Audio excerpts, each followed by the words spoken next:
Hello, everyone. I think we're live. Yes, we are live.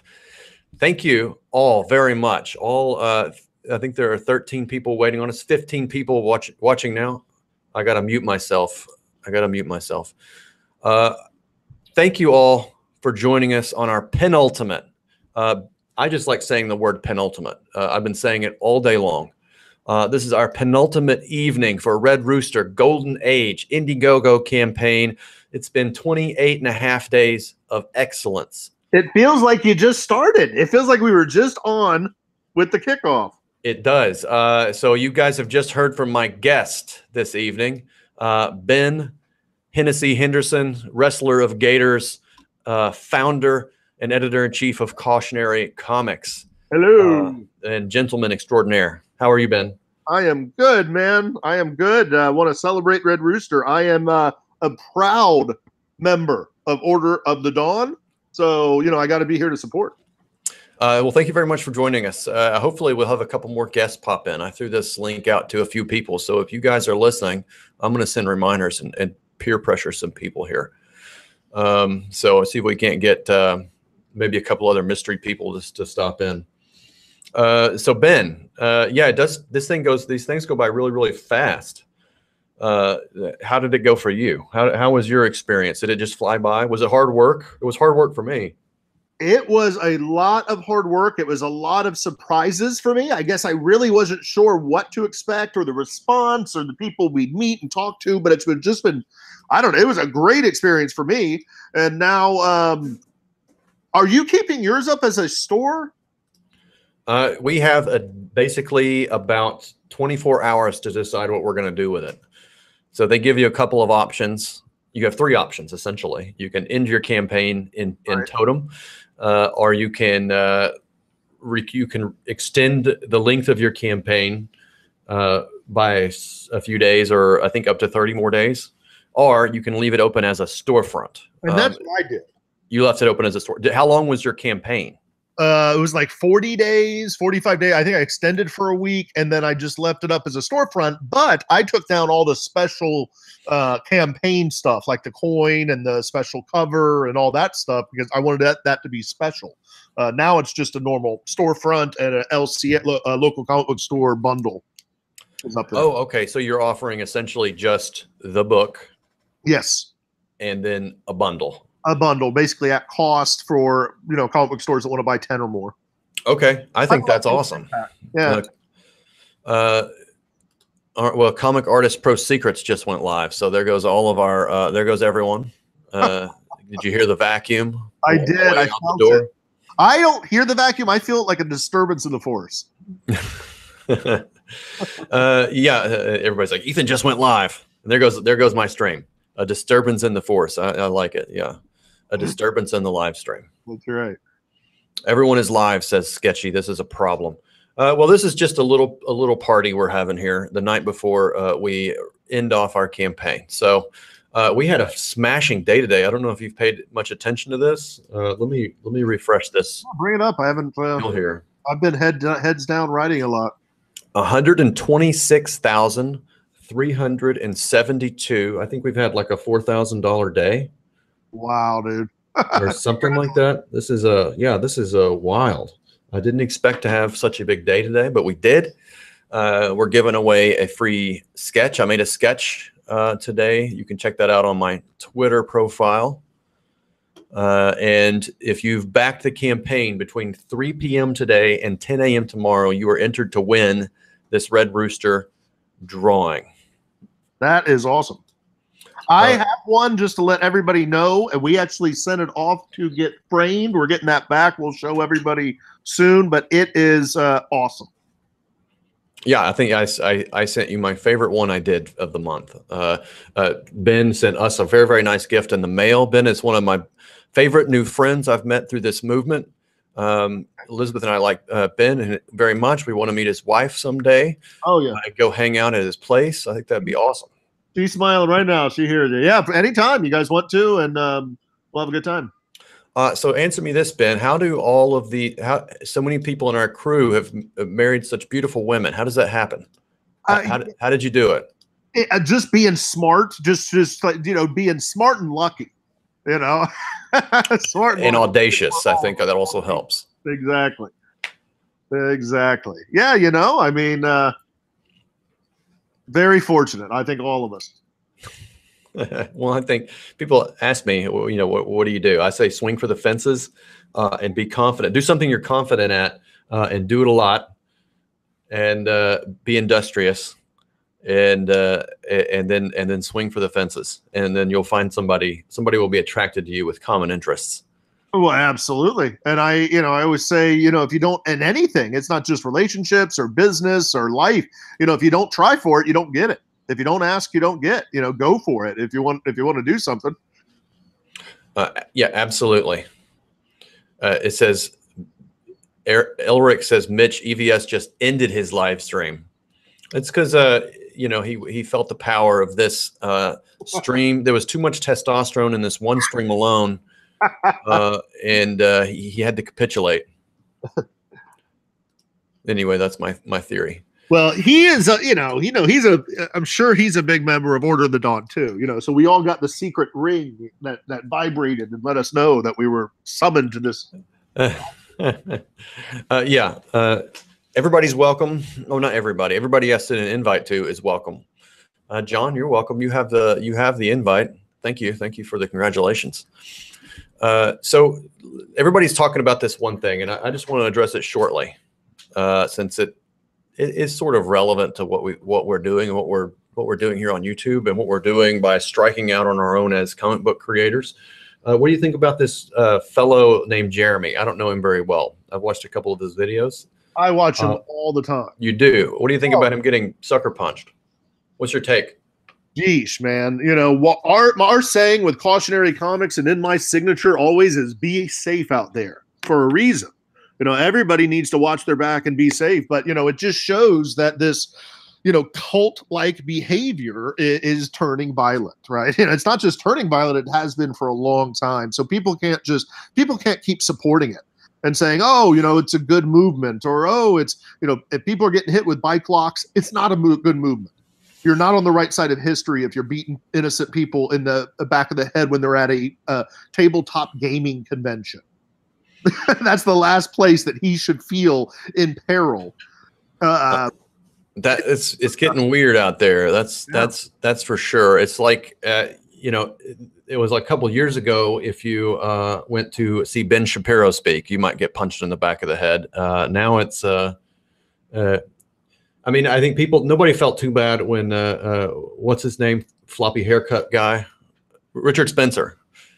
When he got socked, I mean, that wasn't I prefer a challenge and then a fight, right? Yeah, exactly. That's a little better.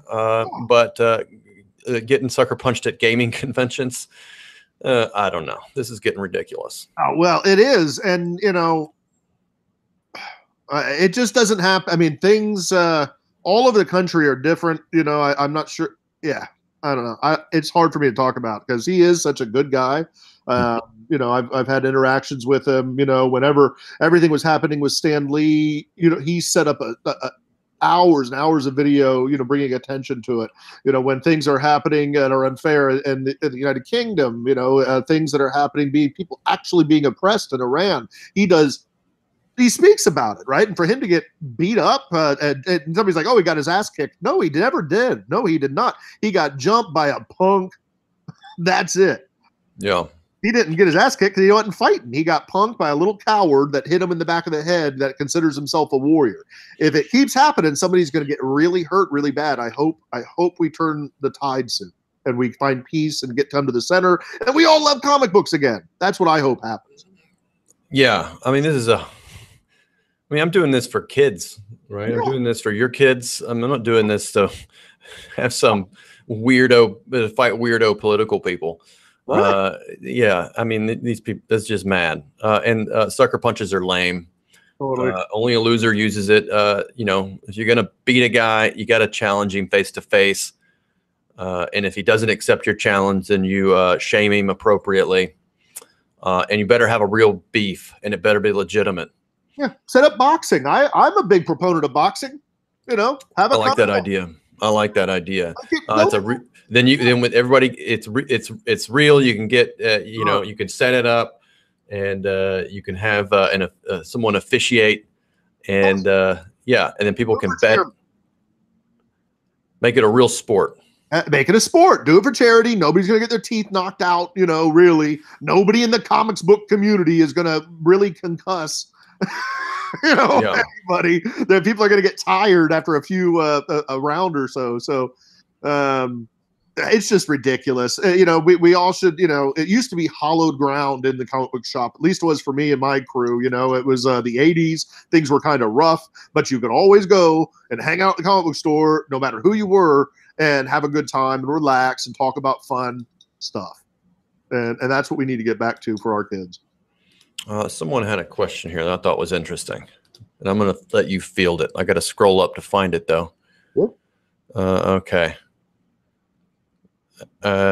Samurai Raccoon says, why are SJWs infiltrating tabletop gaming? Dun, dun, dun. What do you think, Ben? Why are they infiltrating tabletop gaming? And who are these people? So I don't think it's just tabletop gaming, right? Here's what I really think it is that in all the universities over the past 10 years, 15 years, there's been this ideology that's been pushed over education. Now these people that have come out of colleges that have, not necessarily technical degrees, right? They have lots and lots and lots of liberal arts degrees, are now entering into any field they can, and they're bringing that ideology with them. And they were told in school, your job is really to get out there and do this, this, and this to support the ideology. So that comes into, they want to express that ideology in tabletop gaming, movies, Star Wars, comic books, music, clothes, right? It's just they feel their ideology is their identity, not their not their country, not their family. It's their ideology, and that's very dangerous. That's very cult-like. So I call on everybody to just be center of the road. Don't be so extreme. I'm against extremists on both sides, all sides. That's what I'm against. What about extreme awesomeness? Well, that's awesome. That's perfect.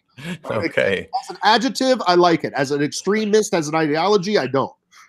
Okay. Well, everyone here is awesome extremists, extreme awesomeists, not extreme autists. That is maybe a few of us, but only in the best way possible. All right. So, I think we've got a great answer here from.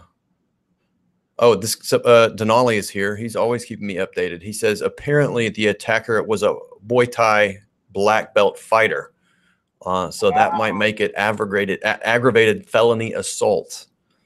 Great. Yeah. So yeah, if you train yourself as a weapon, right, and then you jump somebody, and you conspire with a group of two. They had from what I saw, they had 2 or 3 people they were conspiring with, looking to track him down. He actually put his hand out. They said, hi, are you Jeremy? I forget his last name. And he said, yes. He put his hand out to shake their hand because he met like 25, 30 people at this just convention. His fans, he met 25, 30 people that liked what he does. And this guy attacked him. That's crazy. He was a Muay Thai fighter. That's disgusting. Yeah. Yeah. So there were conspirators in this. Is what you're saying. I'm kind of just now catching up. I've been running a campaign here. Oh man, yeah, no, that's this is the only big thing that I've been following honestly throughout the day. I caught up on it at lunch as much as I could because he's a good guy. But yeah, I mean that's horrible. It's funny to me that does not happen in concealed carry states. This kind of stuff it's not happening in Florida, Georgia, Alabama. It's always happening in the northern states or states that have that don't let people defend themselves. That's why people are getting jumped like Jeremy here. Yeah. Labyrinthinian Rebel says, I'm a Catholic, radical, alt-centrist, anarcho-statist, transhumanist Luddite.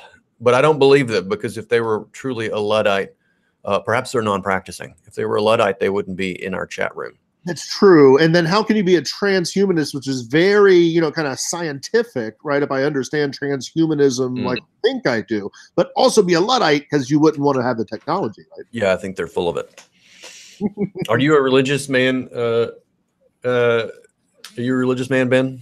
I am spiritual, but non-religious. I know everybody says that, a lot of people are saying that today, but more on the agnostic side. I do believe there's something, but I know I'm not a wise man. So I focus on what I know.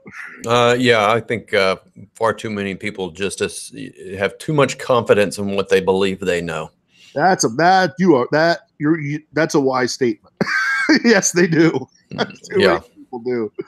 It's like, why do we care what your opinion is? I'm like, I'm also very new to Twitter, right? And it just hasn't been my thing. And just seeing everybody every day put up there, I don't know. It's just a very interesting phenomenon, I think.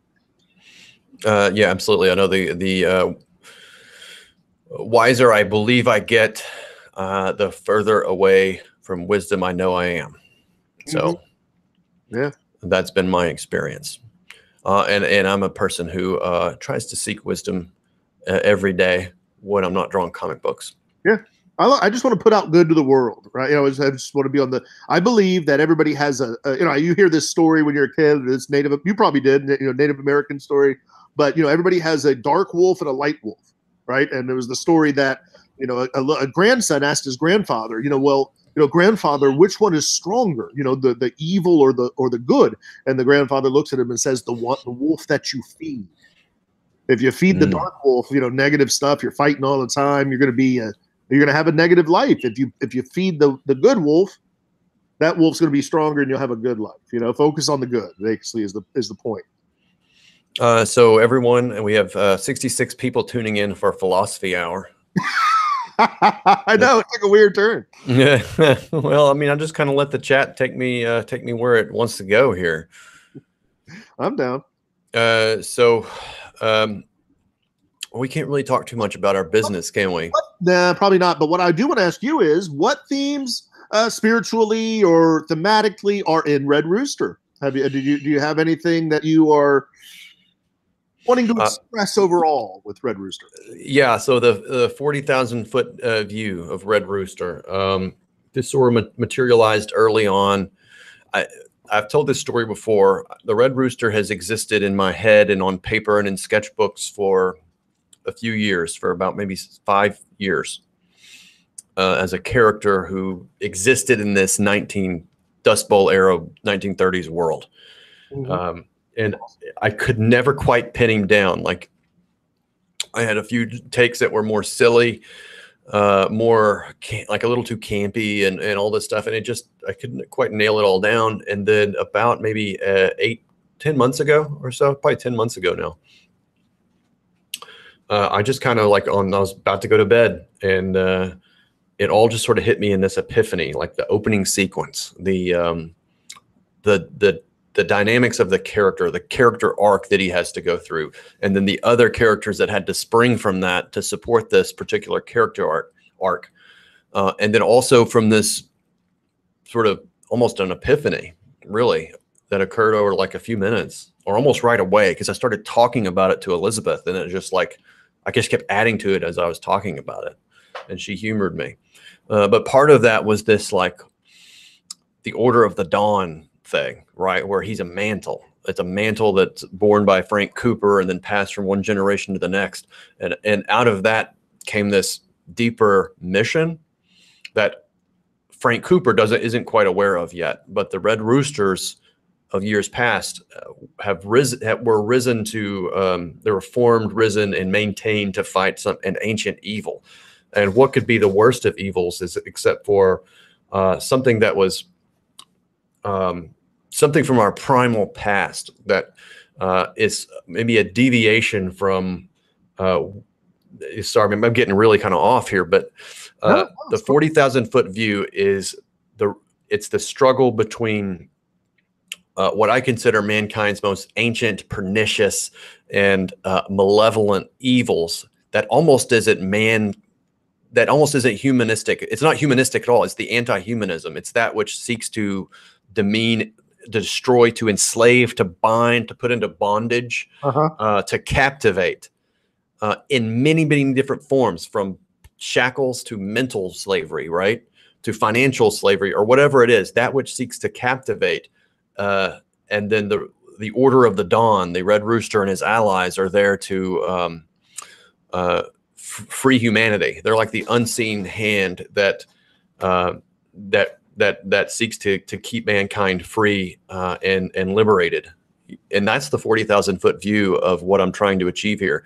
I believe that like things like, I mean, I wanted to actually go back to ancient Egypt and do some ancient Egyptian motifs. I don't want to spoil too much here, but I want the pernicious, malevolent, ancient evil of the Red Rooster to seem almost non-human at all, right? I love how the rooster is such a symbol of purity in the day. You know, and I live out here in the country a little bit. You hear the roosters, right? In the morning, the dawn's here. It's such a, you know, I don't know, it's a cool symbol, you know. It beckons the sun, which wipes away the darkness. And that's part of the credo, right? So the credo is, I'm not going to quote it all, but it's the highlight of it. I wrote this part, and Mark wrote the other part. It's the part that goes, light braves the darkness, darkness fears the dawn. I love it. You know, my favorite Comics Gate moment was that live stream when you and Edwin were on and the lightning hit.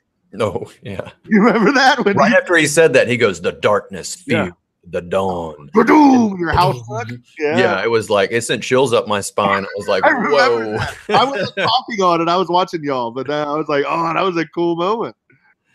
Yeah, that was cool. But that's, if you want to take the Red Rooster in a philosophical 40,000 foot view, that's what I'm trying to do with the story. But you know, in between that is Frank is having this crisis of leadership.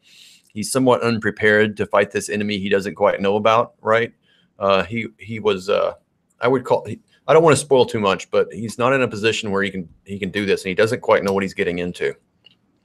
That sounds awesome, man. I think yeah, it's going to be awesome. I mean, it's you know, I told everybody, you know, I'm sorry, Ethan and Richard, and even Chuck and myself, but Red Rooster is the #1 that I'm looking forward to actually getting my hands on, man. So good job. Well, thank you. We've had a couple of, definitely, like, I think I saw 3 campaign backers roll in while we were talking about that kind of deep spiritual philosophical aspect of the Red Rooster. So yeah, link is in the description if you want to check it out. Red Rooster Golden Age. We are like a day and a half, or basically hours away from ending this 30-day period of our campaign. So thank you all so much. You've definitely given us a successful campaign and a very successful day today, for sure. And if you enter to win today, you can go on Twitter, or you can watch my last broadcast and see the sketch that I'll be giving away to all backers that either backed or upgraded their tiers from 3 p.m. today to 10 a.m. in the morning. And if you have backed at the $35 tier, you might consider backing at the $50 tier and upgrading to the sketchbook and getting the Kapow Cola Girl print, which I still have to finish. It's been busy. I've been busy. I haven't had time to draw very much. I could do these sketch streams, but drawing has been out of the question because I've been, well, between running this campaign, right, and Ben knows a little bit about what I'm up to extracurricularly. It's not actually extracurricular. It is my work. So I'm trying to actually turn Red Rooster into something more than just an Indiegogo campaign. I'm trying to make this a sustainable career for myself and for others, and trying to build something out of comic books here. So I can't say much more else. I can't say much else about it. I know Ben is doing kind of the same things. He's trying to make Cautionary Comics a powerful and productive publishing company, right? Absolutely. Make it for all of us. Same thing you guys are doing. Make it family friendly, comic book fan friendly. Just good stories. Classic stories that really speak to the human nature, the archetypes that we know. The emotions that we can all relate to. Not just superficial stuff wrapped up in a fun action, story. So yeah, man, it's gonna be a fun ride. I know everything that we're all looking into. It's going to be great. Yeah. So March Hare calls me out. He says, or she, it says, I don't know if March Hare is a woman or a man. So I don't want to misgender anyone. That's the cardinal sin of YouTube. Tricycle porn. Yes, I have been drawing tricycle porn. You want to see my tricycle porn? Here, hang on one second. Yeah, I was working it. I was writing. Must have missed it. So I do these sketch live streams. You see that? Yeah. So today, I don't know if you saw this one, Ben. Somebody asked me to do a Templar Red Rooster. Oh, that's cool. No, I didn't see that one. I like. Yeah, he's got a golden helmet with the beak. I like a red. What do you call it? A pompadour, or what is the thing where they have the feathers sticking out of the top? I don't remember the name of it, but yeah, that's pretty awesome. My favorite, I think, other than the one I have, which is now my favorite, but is the Kapow Cola Girl. Oh yeah, the sketch, you mean? Yeah, the sketch. Oh, I don't know that it's in this notebook. Here, give me my other notebook. Oh, there's one right there. Yeah. That's one of them. That's not my favorite one though. Yeah, I like the one on the rocket with drinking the soda bomb. Yeah, that's going to be the poster. Yeah, the poster. That I have to finish. Yeah. Yeah, the poster, man. It's around here somewhere. I'm definitely getting that. The poster. It's right there. Okay. Thank you, Carter. Assistant Carter is going to retrieve this for me. Thank you, Carter. Here we go. I have to finish. It's been sitting on my desk for basically a month while I've been running this campaign. So I've got to finish this. This will be the poster or the pinup. Cool. I think she's lovely. So does everybody now? Where does everybody get that? Or this is the backers for the $50 tier and above. So you'll get the sketchbook. You'll get the sketchbook with all those cool sketches in it, Red Rooster related sketches, and you'll get the Kapow Cola Girl pinup print. So that'll be colored by Elizabeth. Everybody's asking who's in the background. This is Assistant Carter. Carter's helping me before he goes off to film school. What's that? He's moving his head to try to get in there behind you. There he is. There he is. Say hello, everybody. What's up? What film school is he going to? He's going to Belmont University in Nashville, Tennessee. Oh, he's going to love Nashville. I love it. One of my favorite cities in the world. Yeah, I love Nashville too. It's a great town. And man, I lived there for a year. Oh wow! Or a little over 2003 or 2004. Might have been 2004. Played in a band. Very cool. It was awesome. And now it's a totally different city. So it's only like 14 years later and it has exploded. It has. Yeah, I used to go a lot. Same thing with New Orleans. I went in the 80s, 90s, just watched the whole. I spent a lot of time there after Katrina, helping and volunteering, and it's roaring back now. Thank God. So I was going to come back to an earlier question. You made me get deep and philosophical on Red Rooster. Is there any type of what's your philosophical underpinnings or religious underpinnings for Ravage Kill All Men? Now, this has got me curious. Yeah, there's all of my stories do have a theme and a moral, a lesson, a cautionary tale. I actually have some that are more obvious. I have some for small children, and then even in my mature line, right? It's a look at human nature, right? So looking, cosmically, right? If you take it up to a high, level, spiritual level, it's a commentary on masculine energy and feminine energy and how both of those energies need each other universally to cooperate in order to accomplish many of life's goals. And if those two forces are not in harmony, in my belief, then bad things happen, clashes happen, wars happen. People, maybe one side wants to kill all men or the other side wants to subjugate all women. But it's the people in the middle that cooperate that usually win the day at the end, So it's basically, what they asked me what the lesson is. I always try to leave lessons for my 6 kids. I have 3 kids and 3 daughters. 3 sons, 3 daughters. And the main lesson is don't be a jerk. if you're with somebody, love them and be nice to them. You know, like everybody wants to be cared for. Everybody universally wants to be appreciated, and everybody wants to be known that they're loved. And don't use people, don't be a jerk. So I hope that people will see through the Kill All Men saga, both sides of extremism and why some of it's funny and but a lot of it's really hurtful and bad. Well, I don't know. That sounds all sexist to me, Ben. And it's funny, or you hear that a lot. Honestly, some people think, "Why do you want to kill all men, Ben? You must be an SJW." And then I have some people think, "Wow, that's a really sexist cover because you have women in a bikini, so you must hate all women." Ben. Both sides are ridiculous. You can't win. You can't win. So why bother dealing with people you can't win with? But you can win with everybody in this chat. I always say what Frank Frazetta said, and I love him. He's a hero of mine, a creative hero. When people were coming at him, in the 60s and 70s to try to get him to change his art up a little bit, they didn't like the violent nature. And he said to them, and I'll say that to all my detractors, don't try to stifle my creativity. Don't tell me what my creative outlet can be and what it is. If you don't like it, that's great. You can comment on it, but I'm going to be me. I'm going to make what I want to make, and that's that. Right on. Irish and Sketchy says, how do you upgrade on Indiegogo? Now, correct me if I'm wrong, Ben, but I believe you have to cancel and reorder. Is that correct? Think so. I think that's the only way. Yeah. So you have to cancel your order and then reorder if you want to upgrade your tier. But that will get you counted.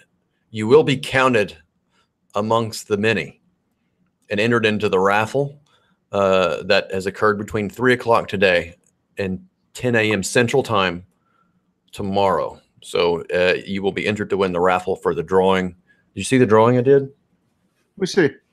Hang on one second.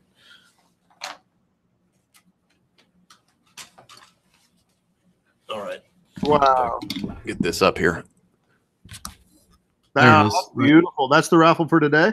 Yeah, this is the raffle for today. So backers who back between 3 p.m. when Elizabeth came up with this wonderful idea to do a sketch on Livestream and then give it away to everyone that backed in our penultimate. Again, I just want to say the word penultimate evening for Red Rooster Golden Age on Indiegogo. Will receive this. So between 3 p.m. today Central and 10 a.m. in the morning Central Time.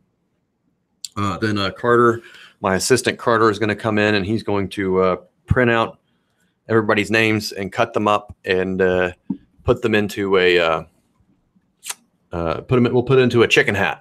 How about that? And we'll draw the winner from the raffle. So it'll be fun. We may do another one tomorrow. I don't know what we'll have to do something special tomorrow because that's going to be the last of our 30 days. Wow. So is tomorrow night the last? That's it? I think it's the last night. Is there a way you can check the hours left on your campaign? I think so. I don't remember though. Mine's just running as a store now. Okay. I haven't honestly been doing a lot of pushing on it. You guys have your campaign still running. I can still get some people actually buying off the store, so it's pretty nice. Well, let's plug it right now. How about right now? Wait, somebody just refunded. Oh, I bet it was that person. I bet it was Irish who's upgrading his campaign. Yeah, exactly. He says he's going to get a head sketch. That's one. I got to draw over 70 of these. I think probably over 90. I haven't checked in a few days. I'm going to. Whoops. Sorry, that was me. Oh, okay. Okay, well, let's get your plug in. Ben Henderson is the editor-in-chief of Cautionary Comics, the creator of the book Ravage, Kill All Men, who he has brought on Chuck Dixon to do the script writing. And what are you calling Chuck? Writer or co-writer or co-writers? Actually, okay. Credited co-writers. Yep, I created the concept. It was a screenplay I actually wrote in college years ago when I was in my 20s. So it was meant to be an 80s, 90s grindhouse, fun action movie. A buddy action flick, kind of like Lethal Weapon, but trapped on with man-killing warrior women. Right, just a fun script, and Chuck really liked the buddy angle. He liked the action, the mythology. So he brought so much amazing. It's just been a dream come true working with Chuck Dixon, and it was still up on Indiegogo right now. You can buy We have the $7 tier up. You can still buy a T-shirt and the comic. We have some original art still up. So, yeah, check it out. Well, go do that. Check out Ravage, Kill All Men. I think it's going to be really cool. I love the cover. I love the concept. I'm really excited to hear more about what Ben has a lot of ideas. I want to hear more about them. I've heard a couple more. Yeah, they're really cool. I'm really looking forward to all your stuff. Thanks, man. It's been great. I'm collaborating with a lot of wonderful talent. I think that, the next that we're doing, of course, is we're finishing the Ravage saga. I think we're actually going to do the next Indiegogo will be the full 120-page saga. We're going to do an extra 100 pages for the next Indiegogo to complete issues 2 through 5. And then we'll include issue 1, so it'll be a complete graphic novel. And then, of course, we'll go back and release the floppies through your local comic book store. That's the plan right now. Okay. No, I'm not going to pronounce this guy's name. Nah, man. Says there's 51 hours left for Red Rooster. So that's more than I thought. I thought I only had like 40 hours left, like 41 hours. So that's interesting. I'm gonna have to calculate that out. So I may have a few more hours than I thought I had. Well, that's good. That is good. That is good. That's more time. Go ahead. Oh, I'm sorry. I was just saying we'll have through the weekend. Yes, which means I have to work all weekend long.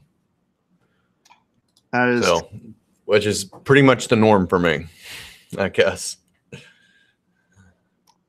I mean, you'll have a good rest after it closes down on Sunday, I guess. I guess so. You know what? I had let's see. I've had a busy week. I worked all weekend, and I was getting ready for a meeting. I had a big meeting on Tuesday, and a lot of people involved and all this kind of stuff, right? So I've been preparing during the campaign, preparing for the meeting, doing live streams, dealing with all these messages that are coming in and out, trying to thank every single person that writes me or backs the campaign.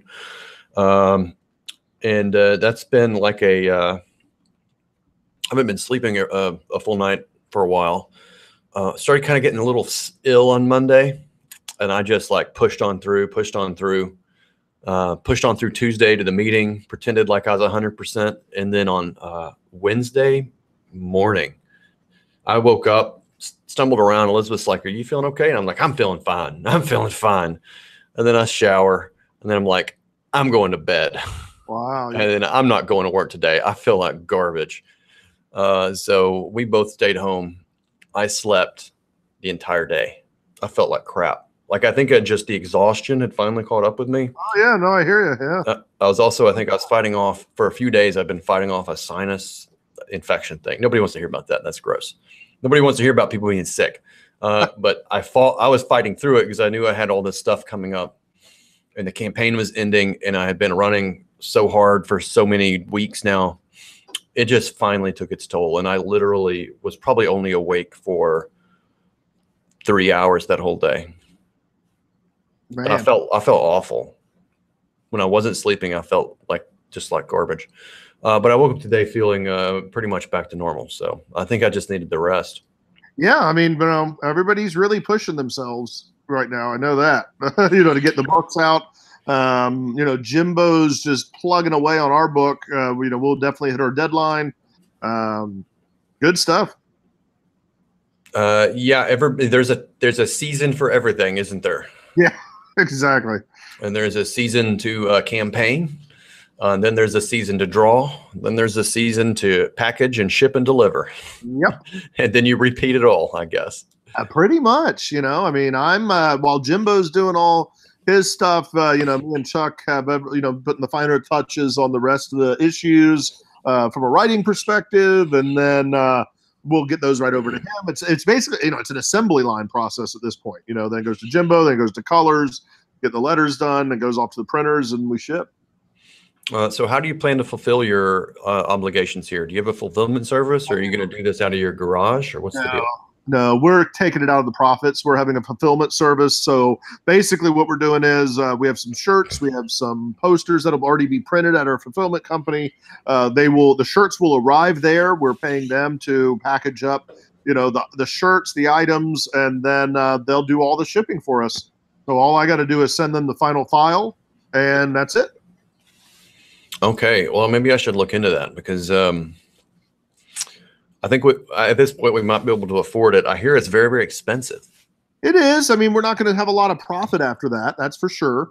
But I want to make sure this is as repeatable a process that the customers get exactly what they want. I want to make sure it's packaged correctly, shipped correctly. It looks professional. Boom. That's what I'm looking for. And to get it done fast. I don't necessarily want to have a bunch of people over at the house and, getting that done. I think it would be better to do it more professionally at least for myself, through a fulfillment service. Yeah. You and Ethan too, honestly, if I could tell you both, you and Ethan too, you guys need to be working, doing your art. You guys need to be doing your art. That's what you're skilled at. Not I'm kind of maybe more in your camp. I need to look into this, see how much it's going to cost me. I'll give you the details. I'll shoot you an email. Okay. All right. That'd be fantastic. I don't know how Ethan's going to do it, to be honest. Like, I'm thinking about his logistics, and I know he'll pull it off. So I'm just thinking, wow, he's going to be exhausted. He'll be exhausted, and he has to hire people. But, that's 30% or so of his number, I would think. About 30%. Is fulfillment? Shipping, fulfillment, everything combined. I have about 30%. So he's planning to do it all out of his house. Yeah, see, I'm doing it. I'm having a company do it. Okay, but you think fulfillment will cost 30% of his make? If he did it the way I'm doing it. I see. Of my make. It's 30% of your make. Yes. So there you go, people. Is that a tax write-off? Yeah. Okay. Well, at least that numbs the pain a little bit. Yeah, exactly. Okay, well, maybe I should consider this because I have to run another campaign for the Futurists. Have you heard about this? I love it. I can't wait. Tell me more. So Butch, the legendary. I can't just say Butch Geis. I have to say the legendary. You do. Butch Geis, legendary comic book artist Butch Geis. I also heard it's pronounced Guice. As well. That's how it's said on comicbookdatabase.com. So, yeah, I don't know. I've been saying his name wrong this whole time, and he's never corrected me. I think everybody says Geis. But anyway, Guice or Geis. I need to just ask him and get it, correct the record. So Butch is going to be doing this book. He's going to be drawing this book for us. It's a book that's lived in my head for nigh 10 years, something like that. And I created it with a buddy of mine who we've created many projects together, Patrick Stiles. If you go back in my YouTube history, you can hear us chat about this, talk about the art. I'm showing off all the art. So this is maybe from 3 weeks ago. We did this futurist stream with Patrick Stiles, who's my co-creator. You'd like Patrick. He's a cool guy. He's actually lives in Nashville. Oh, nice. We've created a lot of stuff together over the years. So, this is a book that we thought about launching several times. The moment was just never right. Honestly, I was talking to some comic book store people.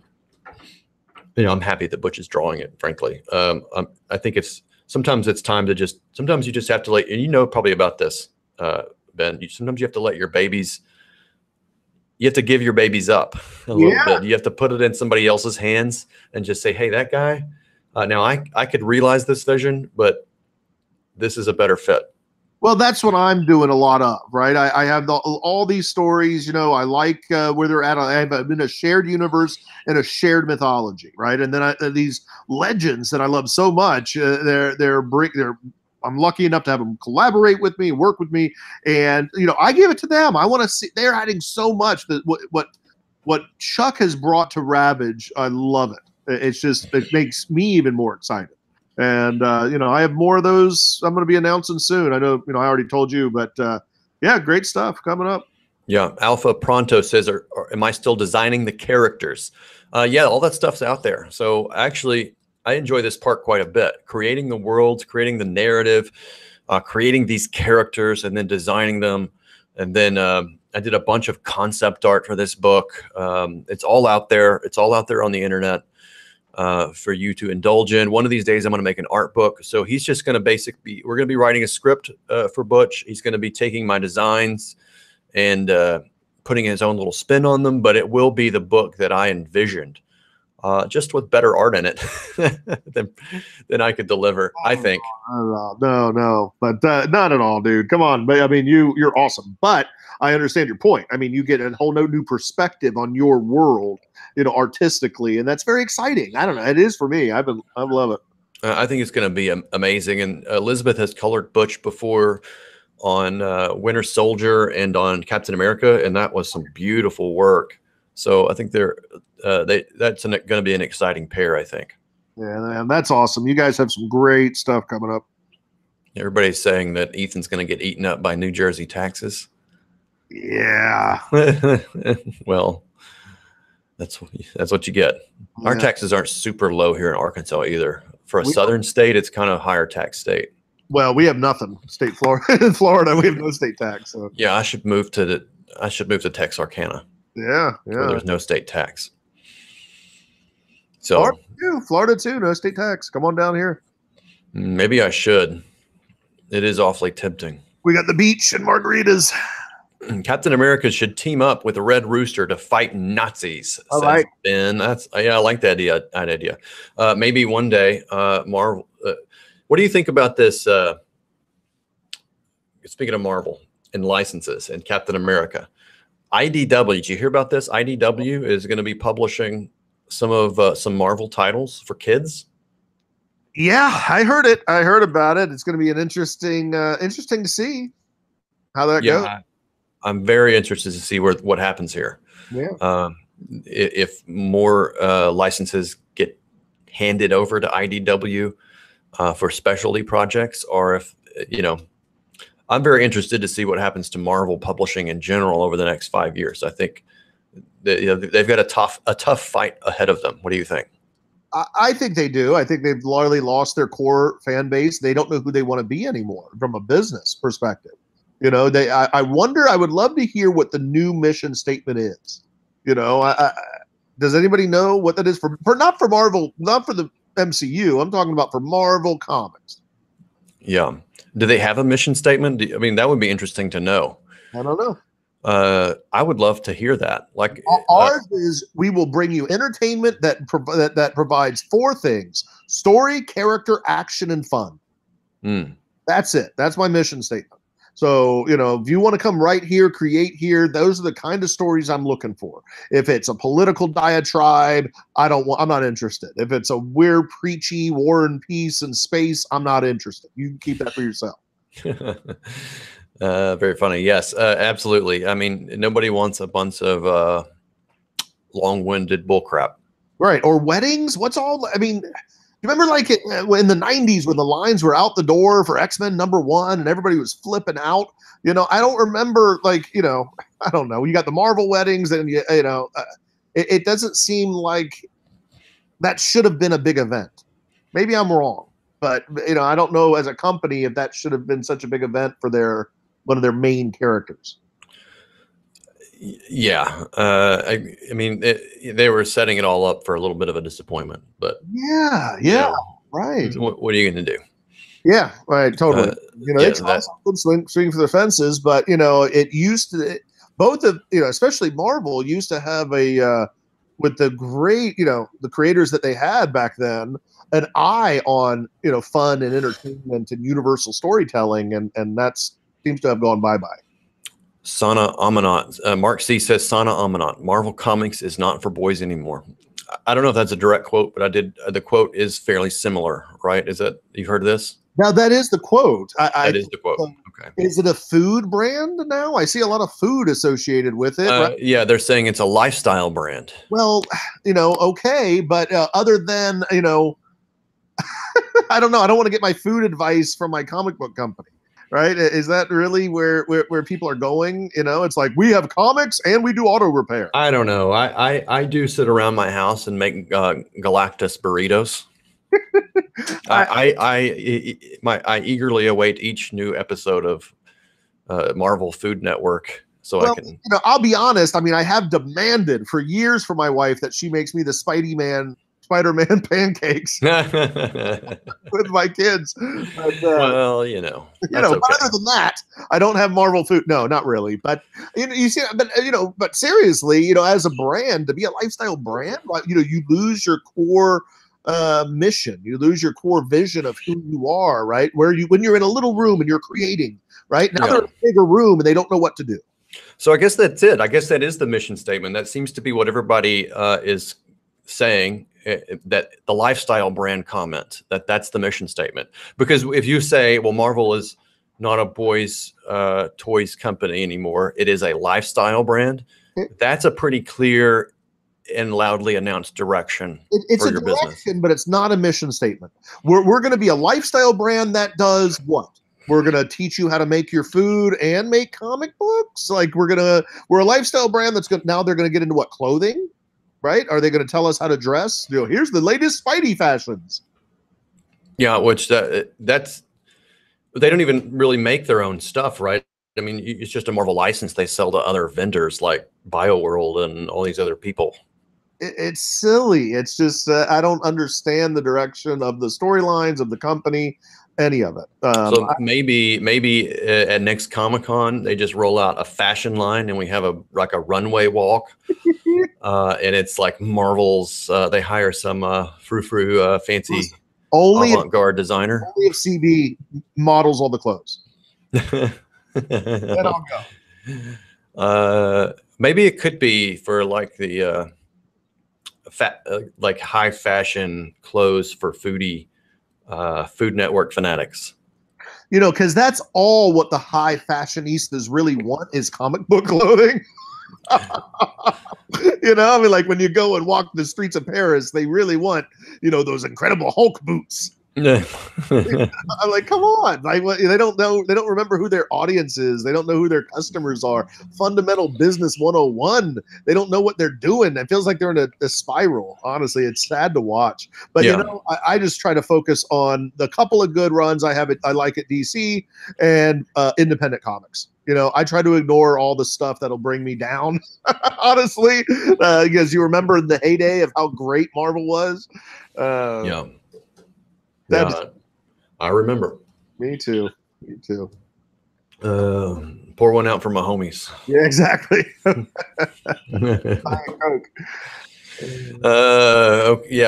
other comment that somebody said was that it's not a boys brand anymore. Can you name a boys brand right now?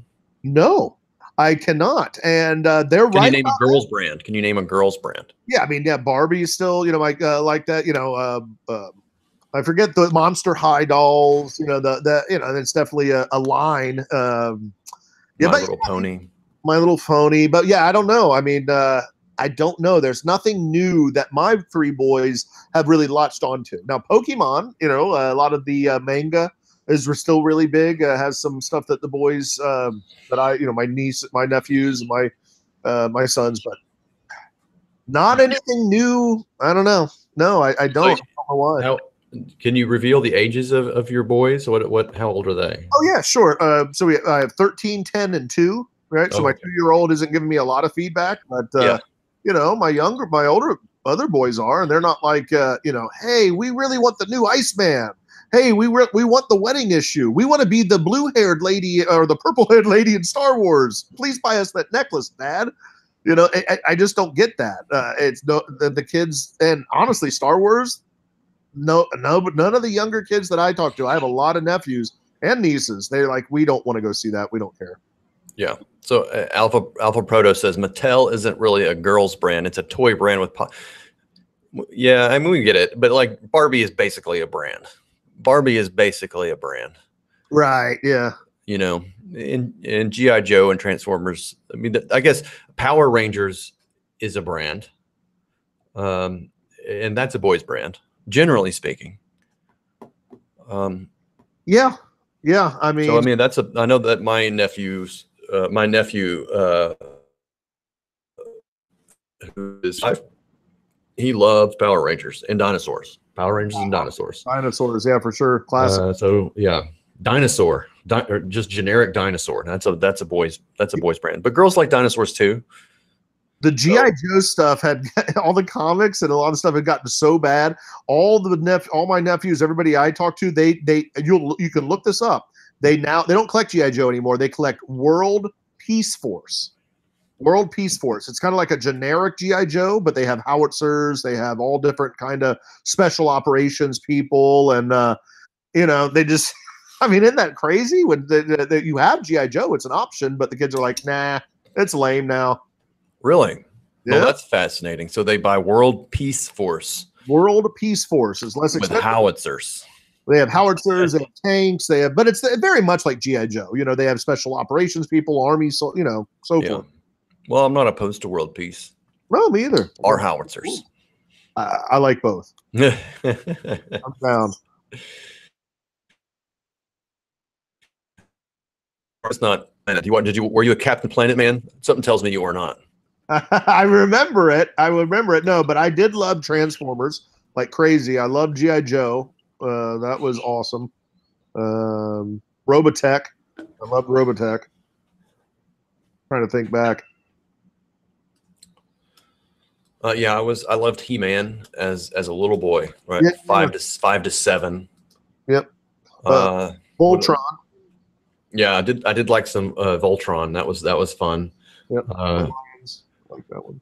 What else? Well, I was really into Thundercats. I mean, I wouldn't say I was really into Thundercats. I had some I watched the show, enjoyed it. What did I have as toys? I had He-Man toys, and I was a little bit too young for Star Wars. I don't know how old you are. I'm not going to ask you on the air. I don't care. I'm 42. I loved my Star Wars toys. I had all the original figures and the land speeder, and I loved it. I was a huge Star Wars fanatic myself. I mean, I loved Star Wars. I really did. Not so much anymore. But yeah. Talk about a franchise in peril, man. That was oh well. I mean, this is covered ad nauseum on other channels. I think everybody's a little frustrated.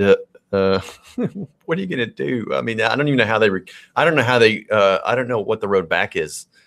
I don't either, because so many people are in the mourning phase now. You know what I mean? They're just like, well, it's over. We had a good run with it. We used to have fun, and now we, kind of don't want to watch the old movies, don't want to buy the toys. They're sitting on shelves. They're now in trash piles. It's sad. That's not something a brand wants, to see your toys go to like 90 cents, 80 cents for like a $10 item. It's sad, pathetic. Yeah, it's just kind of sad. I don't even know what to say. It was just kind of, watching that last movie was just kind of like, well, that's the end. It was, and at first, I enjoyed the movie. I was sitting in the movie. I was very much like Jeremy from Geeks and Gamers, but I wasn't following the story. I thought, okay, this has to lead somewhere. They got to do something. But then at the end, it's just kind of like, no, he's dead. I don't know. It just seems like, again, just a story designed by too many people. Too many untalented people had their hand in that story. Yeah. And that's what you get. That's what you get. Yeah, I think, too many people, too many thinly veiled metaphors. Right. That's what I love about us, about Comicsgate, about what you're doing and Ethan's doing and Richard's doing. We built our own companies. We have our own table. Nobody has to tell us how to write our stories, how to draw our stories, how to express our art. We don't have an editor over us that says you have to do it this way, right? We can get advice from each other, but we're the ultimate arbiters of our creativity, right? You don't get that in Hollywood. Yeah, I actually think we're at we're in an interesting position right now, at a moment in time that could actually be very, very important, because as our franchises let us down, as they've been consumed by the 7-headed hydra of Disney, Viacom. What are all the others? There's 6 now, and Disney just ate Fox.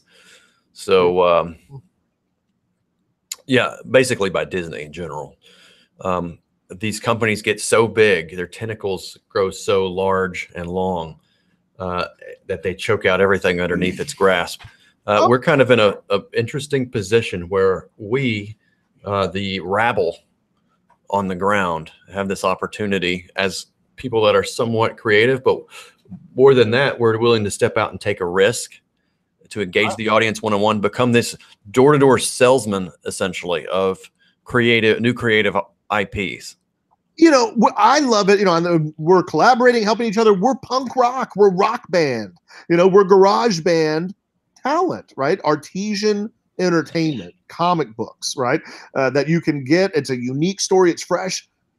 Whoever has always, you know, has corporate forced entertainment ever really worked, right? It's played out, right? You have something cool music. A big corporation comes in, they overproduce it. It becomes crap. You know, it kind of reminds me of like you see like plays or whatever that were meant to please the emperor. Right. It's like, oh, this play is for the emperor. Right. How original and great could it actually be? How subversive is it really? Right. You know, we'll just make fun of the peasants to please the emperor. Totally. This is almost what we're seeing. I think this analogy just hit me. I think it actually works really well. I think it does too. I think this is what they're doing. This is a plays to please the emperor. Yeah, I mean, it's just really weird. I mean, it's entertainment to really only entertain to one side. You know, if you're in a big city and one of 4 cities or so throughout the US, hey, that entertainment's for you, right? The movies are for you. The TV shows are for you. You're going to laugh amongst your own like-minded friends. But the huge swath of America don't find you funny, doesn't find it entertaining, doesn't want to read about, you know, a huge, boring 10-part space epic that we've read before in Valiant comics, you know, things like that. I mean, we just want, you know, people want fresh, new stuff, simple, fun, straight to the point stories, right? Yes, I think so. They want it. We were just talking about this before we came on air. They want something that can be distilled into a epic, badass movie poster, right? Where it all just goes boom right there, right in front of your face. And it's just like, okay, that's the movie I got to see. You know, I think of like movie posters that resonated to me when I was a little bitty kid, like Big Trouble in Little China. Oh, that was great. And that movie poster was just like, I remember walking to the video store and asking my parents, because I'm 40 now, so I would have been pretty small when that movie was out, and asked and just the cover was so compelling. It was the first Terminator cover. Yeah, the first Terminator cover. Of course, all the Indiana Jones covers. Yeah, I mean, it was just like you can see and it was, you know, it was one line. You know, it was one or two line. Yours is Batman in a barn. You know, you can understand the concept. You know, but mine is, you know, 2 Army veterans crash in a mythical jungle populated by a lost tribe of warrior women that hunt and kill men. You understand what the story's about. You see the conflict. You know, you don't need 3 or 4 paragraphs to explain it. Right? It's silly. That's old fashioned. It's nuts. I mean, it's actually, when you say it's old fashioned, it's just like, I don't even know if that's the right word. It's just almost like it's played out. You know, it's what you got in the, you know, please submit this form field to our film production studio, and you know, we'll get this out. We look for these 5 elements. Well, there's a lot more to that than creativity, right? There's a lot more to that with getting your audience engaged and people engaged, and you know, if you're formulaic in your approach, your entertainment, your art is stale. I think I just burped on camera. Everybody heard it. I was but you know, I just think if you follow that formula too much, your art's stale, right? People can understand that. They see that. People buy fresh, original stuff. Yeah, I think it's like you distill it in such a way that it resonates with somebody immediately, you know, and you gotta really strike with viscerally at somebody with just a few words, maybe a few contrasting images, blend them all together in one sweet and easily digestible, but exciting or joyful or romantic package that conjures for us some sort of longing for adventure or romance or insight or something that's carnal or primal, right, to our nature, and that can be distilled, and then something in a way that's wholly different from everything else you've seen before as well, which is kind of the challenge. Like we can all do something primal and come up with a good story. Like I don't know,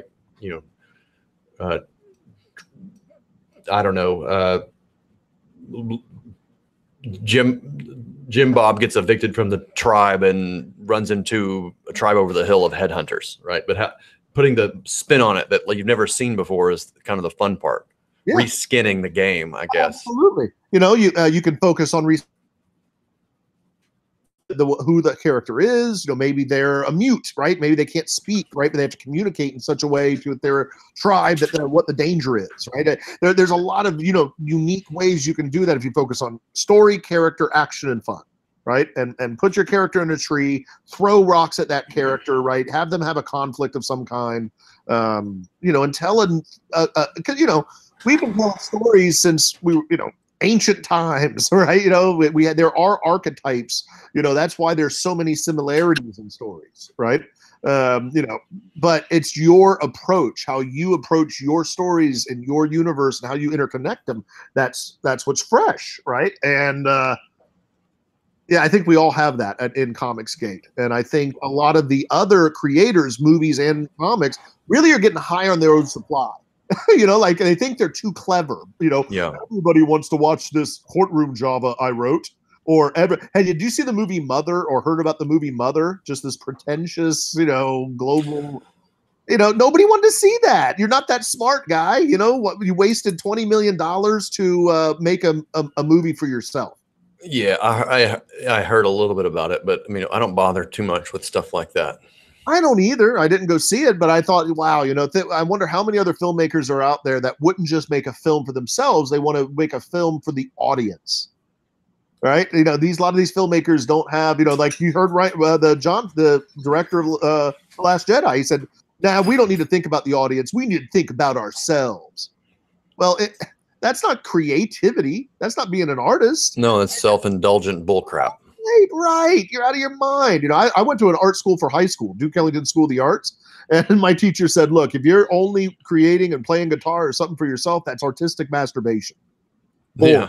Yeah. There you go. That's a great way to put it. But that is a lot of what art school is people do. So yeah, it is. Now, did you, can we talk about this, that you mentioned one time you nearly went to film school, or what was this experience? Can you talk about that? Sure. Yeah, I did. I was applying everywhere, and I made some short movies. I was acting, and I was acting and writing, and I was coming out of I had attended Duke Ellington School of the Arts for creative writing as well.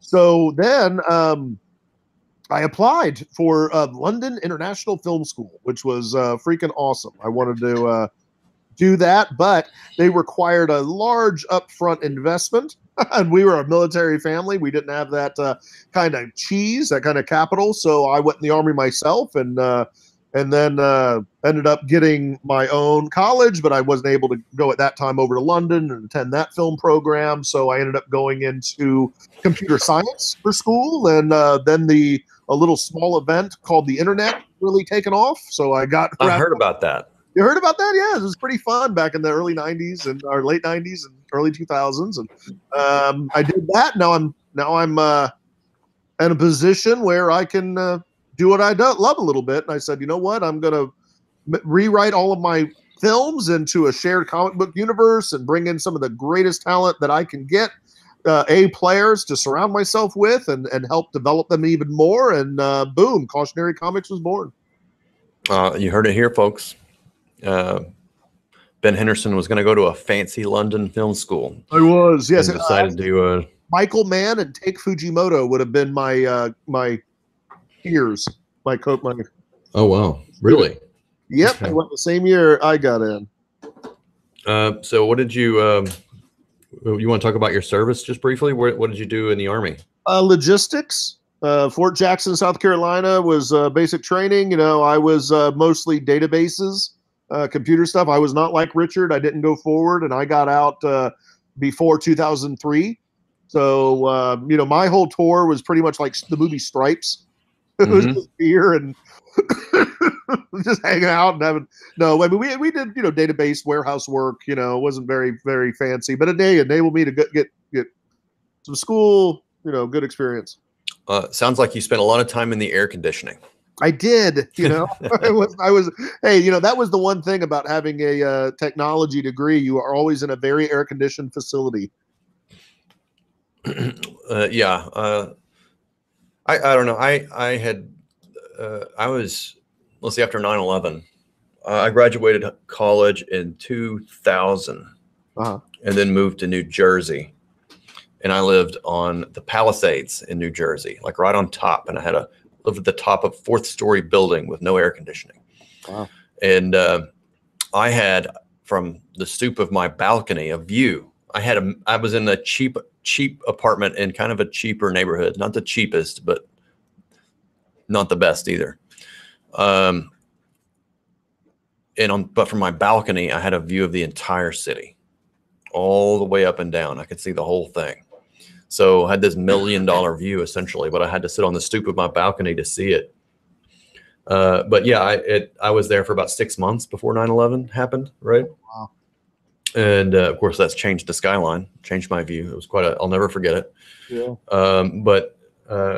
Yeah, for a time, I was a struggling, thought I was a hot shot coming out of college, pretty good artist, probably best in class kind of thing.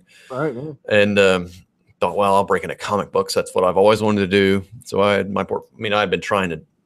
been consciously working towards this since I was like 12. So I was here, I was going to make it. But it was tough. I mean, 2000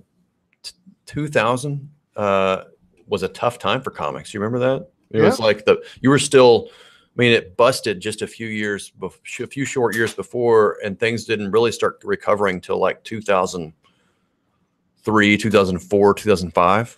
Right. And so like, it was just this really hard time to break in. I considered, my college roommate signed up. He signed up, and I don't know. I gave it some thought, and I don't know if I'd have been better off doing that or not. But I didn't, and I stuck with the comic book thing, and it eventually paid off. Hey, I believe everything happens for a reason. I feel lucky, that everything happened the way it happened. I have wonderful children.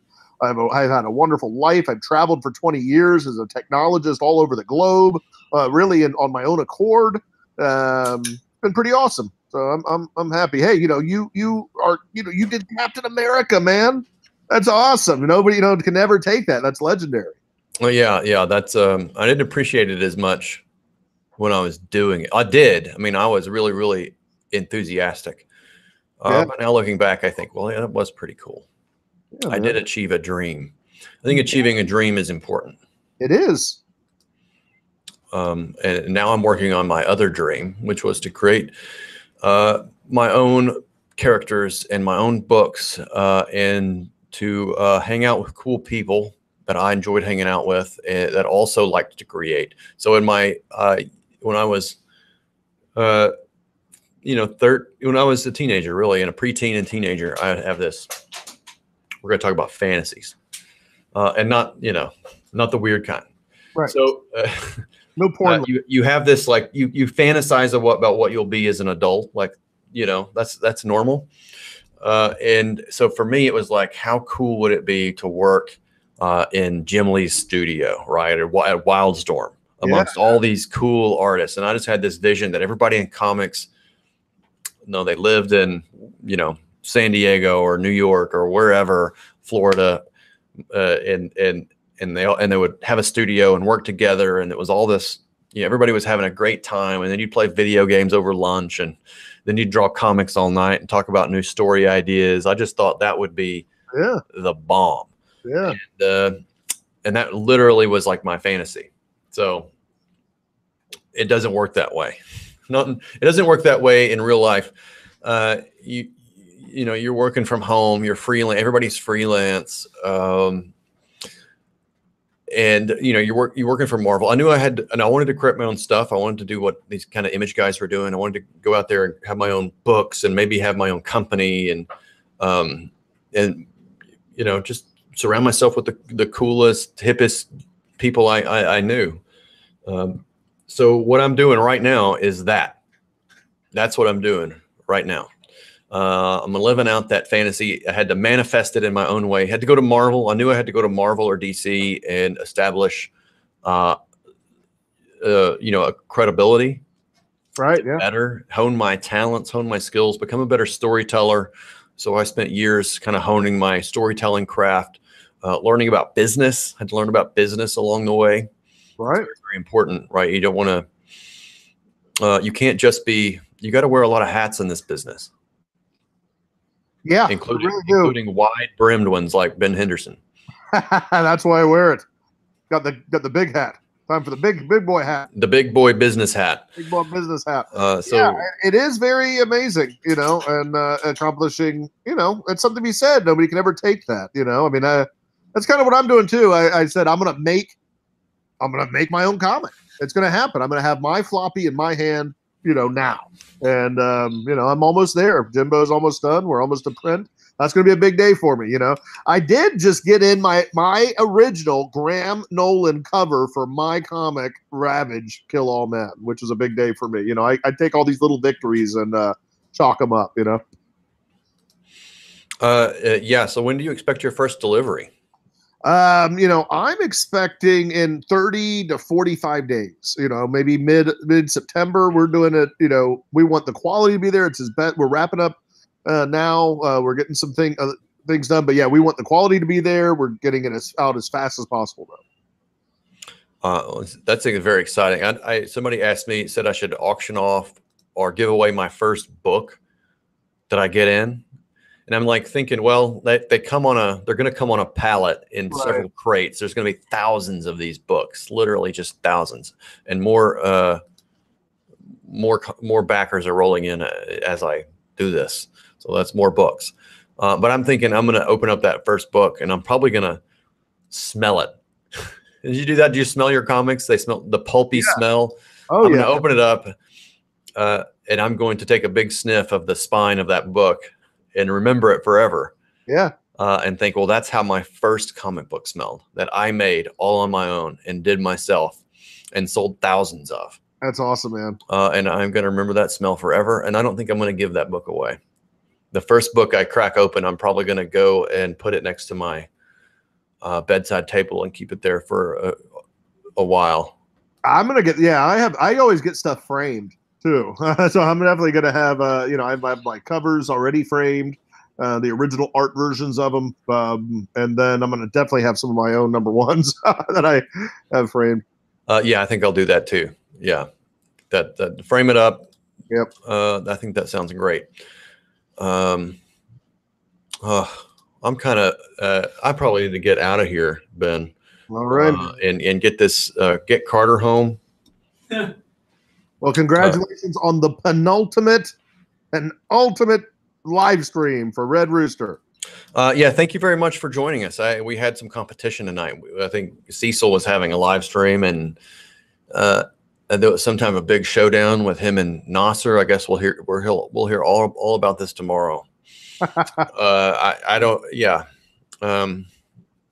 know what to say about it, other than I wish everyone the best of luck. Thank you for joining us. If you haven't backed Ravage Kill All Men by Ben Henderson and Chuck Dixon, go check it out. The store is still up on Indiegogo. If you haven't backed Red Rooster Golden Age, this is the perfect night to do so. If you do it by 10 in the morning, you are registered to enter. You're entered. It's getting late for me. You will be entered into the raffle to win the sketch that I just posted on Twitter and drew just a few hours ago. So do that or upgrade your campaign before your tier before 10 a.m. I definitely got to shut this broadcast down. I can't even talk anymore. All right. Thank you all very, very much. Thank you, Ben, for joining us this evening. I am going to end the broadcast. Have a wonderful night. Good night, everybody.